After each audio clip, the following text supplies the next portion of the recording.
In a small roadside diner, a group of bikers made the terrible mistake of humiliating an elderly black man. It all began with something as insignificant as a simple bump, just an innocent collision. But the bikers blew it out of proportion, turning it into a scene.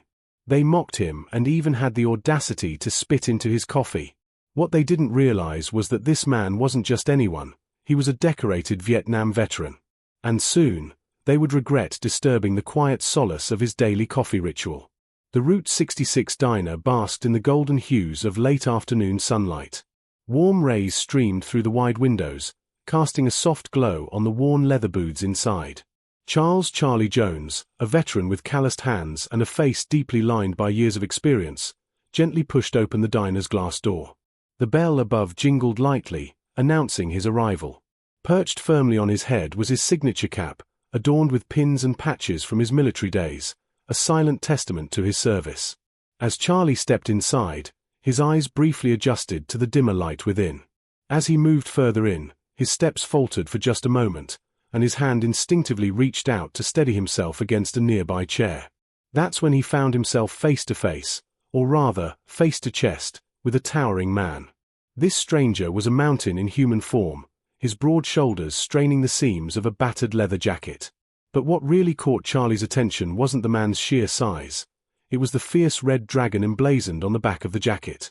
Its eyes seemed to burn with an almost lifelike intensity. The biker's face twisted into a menacing scowl, and his narrowed eyes bore down on Charlie. "Watch where you're walking, old man," the biker growled, his voice low and menacing, like distant thunder foreshadowing a storm. For a moment, everything in the diner froze. Conversations halted mid-sentence, and an uneasy silence swept through the room. The soft sizzle from the kitchen and the rhythmic ticking of the wall clock seemed deafening in the quiet. Charlie, ever composed, straightened his posture, a soldier's reflex born of years of military training. He squared his shoulders and prepared to offer a polite apology to diffuse the tension. But before he could utter a word, the biker wasn't done. "Hunchback can't even walk straight," the man sneered, his voice loud enough for everyone to hear. "Maybe you should kneel down and kiss my boots." The biker's insults hung in the air, sharp as a blade. Charlie's jaw clenched, the muscles in his face tightening as he fought to keep his composure. His steely eyes that had witnessed unimaginable horrors during his service, locked firmly onto the biker's. He didn't flinch. For what felt like an eternity, the two men stood in silent confrontation, a battle of wills. The diner's other patrons held their breath, their eyes darting nervously between the two. The tension in the air was palpable, a powder keg teetering on the edge, waiting for the slightest spark to ignite chaos. But Charlie, drawing from deep wells of patience and self-control, sharpened through years of military service and personal hardships, chose another path. Without uttering a word, he deliberately sidestepped the biker.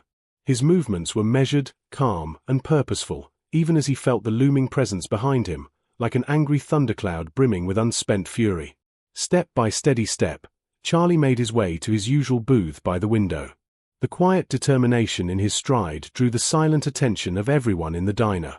He could sense their eyes on him, feel the biker's intense glare burning into his back, but he refused to turn around. He wouldn't dignify the tension with acknowledgement.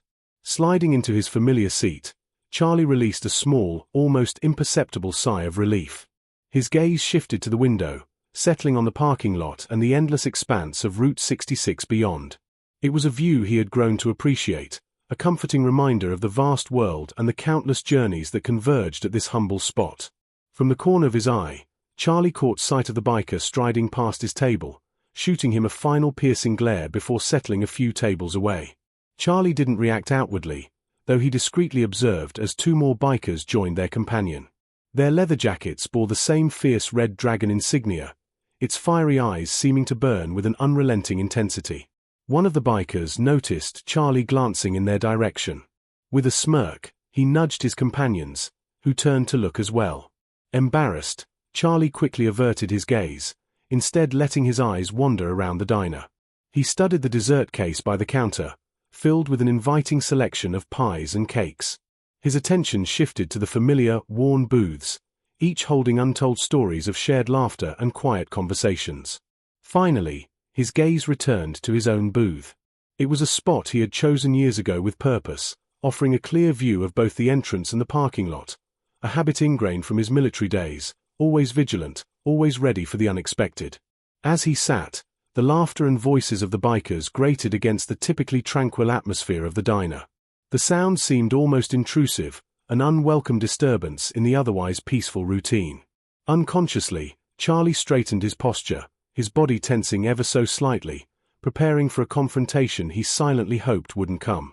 While waiting for Emily, the cheerful young waitress he saw almost daily, Charlie couldn't shake the nagging feeling that this day was about to shift from ordinary to extraordinary in the most unsettling way. Gradually, the quiet hum of conversation returned to the diner, though it remained subdued, as if the other patrons were walking on eggshells, unwilling to disrupt the uneasy calm. Charlie's weathered hands rested on the table, his fingers drumming a soft, contemplative rhythm on the worn surface. The sound of footsteps drew his attention. Emily, with her kind eyes and warm smile, approached his table. Her pale blue uniform, accented with a crisp white apron, seemed to bring a gentle lightness to the room, dispelling some of the lingering tension. "Good afternoon, Charlie," she greeted him with a cheerful note, her voice cutting through the atmosphere like sunshine after rain. Her smile widened at the sight of the familiar customer, a genuine fondness lighting her expression. "Coffee and grilled cheese, as usual," she asked with an easy familiarity. Charlie opened his mouth, ready to respond with his customary nod and simple affirmative. Emily's eyes sparkled with excitement, her sudden enthusiasm catching Charlie off guard. She leaned in slightly, her voice dropping as if about to share a delightful secret. "Oh, wait," she exclaimed softly, her tone brimming with eagerness. "I almost forgot. We've got a new special today. Would you like to hear about it?" Intrigued by her obvious excitement, Charlie nodded, a faint smile curling at the edges of his lips. He had always admired Emily's youthful energy and dedication to her work. It reminded him of a time when he, too, approached life with such passion and purpose.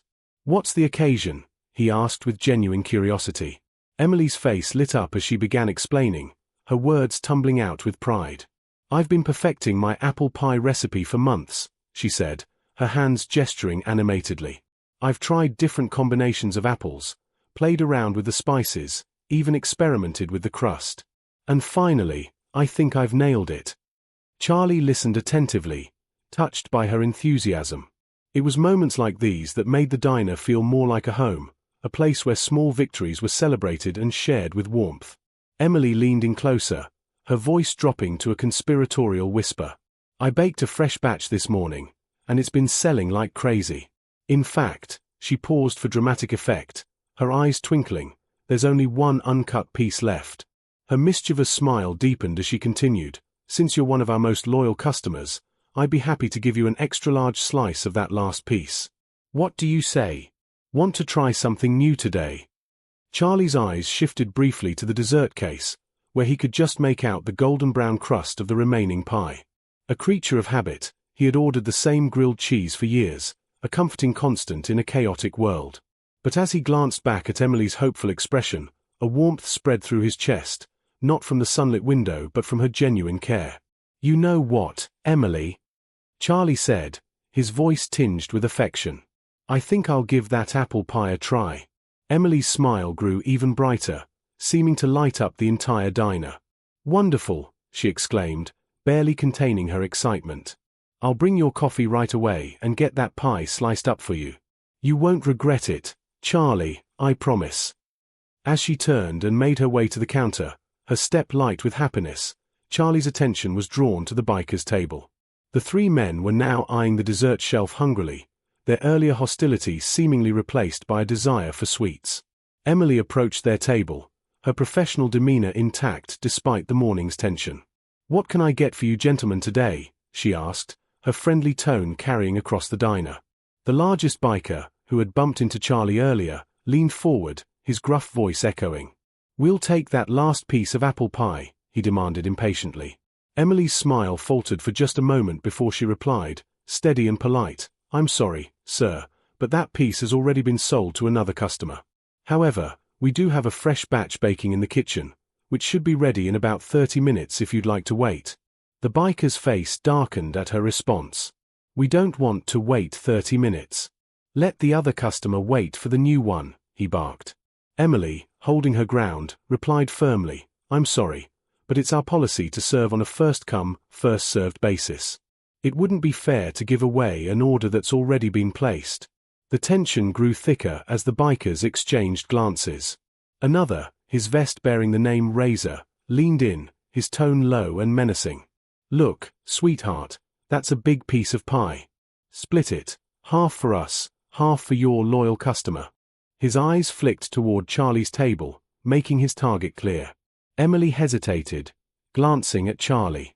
Concern flickered in her gaze before she turned back to the bikers. I'm sorry, gentlemen, she said, her voice quiet but resolute. The pie has already been reserved. Perhaps you'd like to try another dessert while you wait for the fresh batch. Razor's scowl deepened, but after a tense pause, he grunted. Fine. Just bring us coffee for now. Emily hurried to the counter, her movements brisk yet visibly shaken. Charlie observed as the bikers watched her with unsettling intensity, their frustration simmering beneath the surface. Moments later, Emily returned to Charlie's table, her smile strained but kind. Here's your coffee, Charlie, she said, setting the steaming mug down. I'll bring your pie in just a second. Before Charlie could respond, a shadow loomed over his table. Looking up, he found himself face to face with the three bikers, Razor, Billy, and Tank, towering over him like a leather-clad wall of hostility. Well, Razor sneered, his tone dripping with contempt. Looks like we've got a greedy old-timer here, hogging such a big piece of pie. Charlie's hand remained steady as he lifted his coffee mug, his calm demeanor unshaken. He'd faced far worse than bullies like these. Tank leaned closer, his breath hot and acrid. Remember me, old man? Can't even see straight, can you? You sure you can handle that whole piece of pie? His words were followed by cruel laughter that echoed through the now nearly deserted diner. Charlie's calm gaze met Razor's. Gentlemen, he said, his voice low and firm, I suggest you back off. You won't be getting a single bite of my pie. The bikers bristled, their aggression barely restrained. Razor grabbed Charlie's coffee mug, sipping from it before spitting back into the cup, a calculated act of dominance. Listen here, old-timer, Razor growled, his face inches from Charlie's. We can make things very unpleasant for you. Charlie's steady eyes didn't waver. I've fought bigger battles than this, he replied evenly. You'd be wise not to mess with me. Billy, silent until now, noticed Charlie's veteran cap. A cruel smile twisted his lips. Oh, look at this. We've got ourselves a hero. Tell me, old man, how does it feel to be a washed-up vet whose service doesn't mean a thing anymore? The words were meant to sting, but Charlie's resolve remained unshaken, his silence a testament to his strength. But he knew the bikers wouldn't let the incident rest so easily. Their egos had taken a hit, and men like that didn't handle public humiliation well. Charlie wasn't naive. He had seen enough of life to know that bullies often sought revenge when their power was challenged. He straightened his cap carefully, placing it back on his head as a quiet resolve settled over him. Charlie had faced enemies far more formidable than these young punks, and if they chose to escalate, he'd be ready. When Charlie emerged from the bathroom, the diner's atmosphere was subdued. Emily stood behind the counter, her eyes darting nervously between Charlie and the bikers, who were huddled in their corner booth, whispering amongst themselves. Brian leaned against the counter, his arms crossed and his face a mask of suppressed anger. Charlie walked back to his table, his gait steady and purposeful. As he sat down, Emily approached, a fresh cup of coffee and a new slice of pie in hand. I'm so sorry about all this, she said softly, placing the items in front of him. You've got nothing to apologize for, Emily, Charlie replied, his voice calm but firm. You handled yourself well. Brian joined them, his expression still grim. Charlie, if those boys cause any more trouble, I'll call the cops. I won't let them terrorize my diner. Charlie nodded appreciatively. That's a good plan, Brian. But be cautious.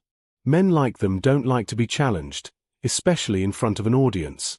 As they spoke, Razor and his crew stood, their movements slow and deliberate, as if testing the room's response.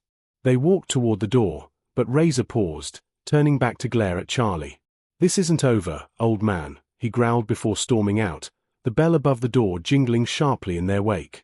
Emily let out a breath she didn't realize she'd been holding, and Brian muttered under his breath, shaking his head. Charlie, however, remained calm. "Ignore them," he said, picking up his fork and slicing into the pie. "Bullies thrive on attention. If they come back, we'll deal with it then." Emily hesitated but finally nodded. "I'll keep an eye out." As Charlie took his first bite of the pie, his expression softened. The flavors were rich and perfectly balanced, a testament to Emily's hard work. He looked up at her, a rare smile tugging at his lips. "This," he said, pointing to the pie with his fork, "is worth every bit of the trouble." Emily beamed, her earlier worry momentarily forgotten. "I'm glad you like it, Charlie. You deserve it." The diner slowly began to regain its usual rhythm. Regulars trickled back in, and the air grew warmer with the sound of conversation and the clatter of dishes. But as Charlie savored his pie, his mind remained vigilant. The battle might have been won, but the war wasn't over, and Charlie knew better than anyone how to prepare for what came next. As the sun dipped closer to the horizon, the rumble of engines echoed in the distance. The bikers exchanged uneasy glances, their smirks faltering. The sound grew louder, unmistakably the roar of motorcycles, multiple motorcycles. Charlie's backup had arrived. The tension in the parking lot reached a boiling point as 6 motorcycles pulled into the lot, their riders clad in leather jackets adorned with patches indicating a shared brotherhood of service. These were veterans too, grizzled men who carried themselves with the same quiet confidence as Charlie. They dismounted in unison, their expressions a mixture of camaraderie and steel determination. One of the newcomers, a tall, broad-shouldered man with a salt and pepper beard, approached Charlie and clapped a hand on his shoulder. "We got your call, Charlie. Figured you might need a hand." His voice was calm but carried a weight that demanded respect. Razor and his crew visibly stiffened, their earlier bravado crumbling further. The newcomers outnumbered them, and the aura of experience and discipline these veterans exuded was impossible to ignore. Charlie finally spoke, his voice steady and resolute. "I told you I'd have backup. These men served with me, brothers who know what it means to stand up for what's right. So, if you want to settle this, you'll have to go through all of us." The leader of the newcomers stepped forward, his eyes narrowing as he addressed the bikers. "You boys have a choice to make. Leave now with your pride and your bikes intact, or stick around and find out what happens when you push men who've seen real combat." For a moment, the parking lot was silent except for the faint hum of engines cooling in the evening air. Razor's jaw clenched as he weighed his options. He looked to his crew, who now seemed far less enthusiastic about their earlier challenge. Finally, with a sneer, Razor spat on the ground. "This ain't over, old man," he muttered, signaling to his crew. The bikers mounted their motorcycles, revving their engines aggressively before peeling out of the parking lot, their retreat marked by the screech of tires. As the sound of their departure faded, the veterans turned their attention to Charlie.